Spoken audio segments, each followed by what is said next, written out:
Hello everyone, this is Dr. Zach. So what we're going to do today is build histograms. Now histograms generally rely on frequency. Frequency is the number of data values that are in a given interval, which means we're going to count the number of data values. A frequency table groups these data so that they have equal intervals, and that's the clue that we have to be very well aware of. All the intervals are equal. Once you have your frequency table, then we're going to build histograms. Now these are just bar graphs that are used to display the data in your frequency table.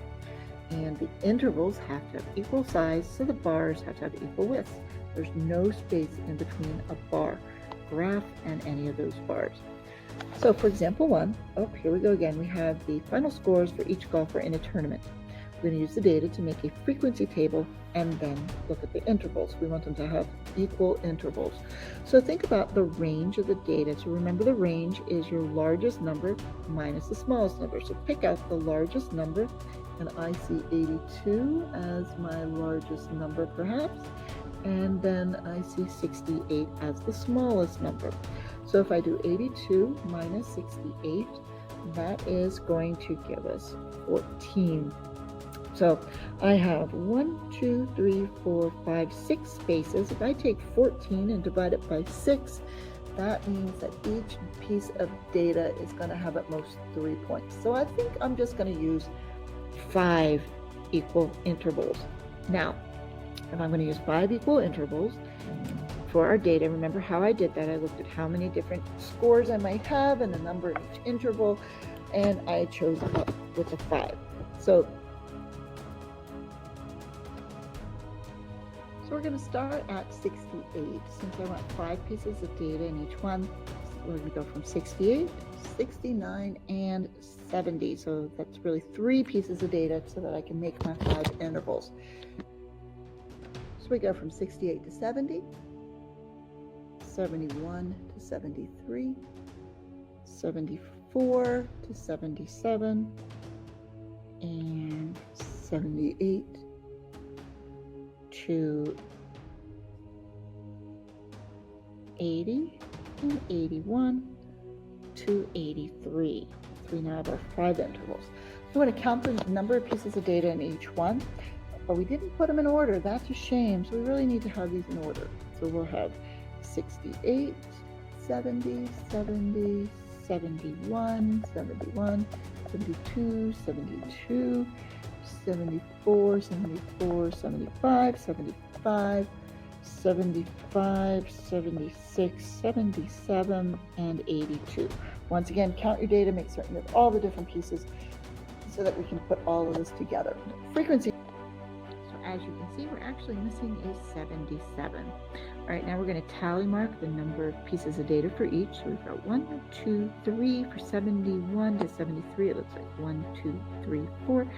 74 to 77, getting a little bit more. So we have 1, 2, 3, 4, 5, 6, 7, 8.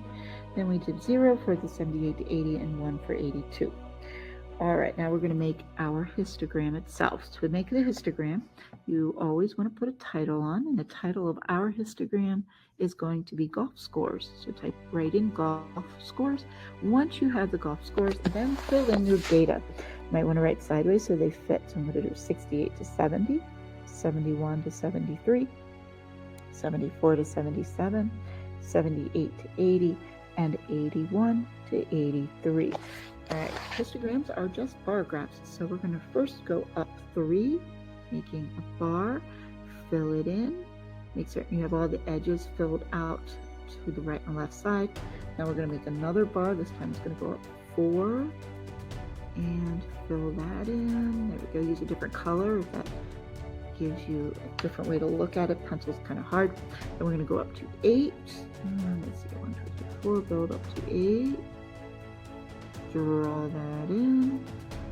Now 78 to 80 is nothing, so don't put anything at all for 78 to 80. But then for 81, make certain you go up 1 to represent that data. There we go. All right, so now we have a lovely little histogram. We're going to use the histogram and all the tally points, everything we've done to help figure out these questions. how many scores are higher than a 76. So look at your data points. 76 brings me, looks like I've got 4 pieces of data out of the 16 that are higher, so just 4 are higher. Question B, what's the probability of the golfer? So probability is the number of times the golfer scores less than a 71 in this case, so that's 3 using our table, out of all of them, which is going to be 16. So probability is very much like a percentage, but you leave it as a fraction. What's the probability the golfer will score more than a 74? So you go look at your data again, count the number of data more than 74. 1, 2, 3, 4, 5, 6, 7. So we have 7 out of all of them, which is 16. So probability is the true events over all of the events, very much like a percentage. Question D, can you find the average score from your histogram? All right, so let's look at the histogram itself. Can I find an average? For this one, I'm going to say no. Now think about why. The data is grouped together, and if it's grouped together, you cannot add the individual pieces of data and then divide by the number of data. You could figure out the number of data, but you couldn't figure out the individual scores. So the answer to this question is no, because your data is grouped together. So I'm going to ask you to do questions number 1 and then turn the page. You have some more practice to try. Thank you.